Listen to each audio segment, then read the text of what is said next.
Al Senato è stato riconfermato questore, il più votato per questo ruolo di controllo dell'Aula.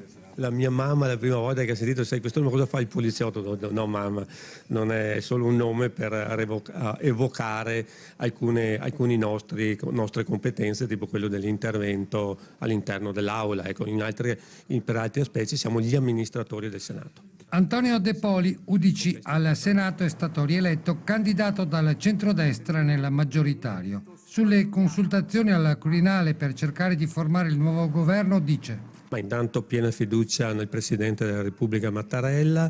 Io credo che l'Italia abbia bisogno di un governo che governi, che dia quelle risposte oggi fondamentali che i nostri cittadini ci chiedono. E vorrei dire anche qui da noi nel Veneto, in primis quello dell'autonomia. Per governare, dice, serve un centrodestra unito, cercando una maggioranza assieme ad altre forze politiche. Coi 5 Stelle?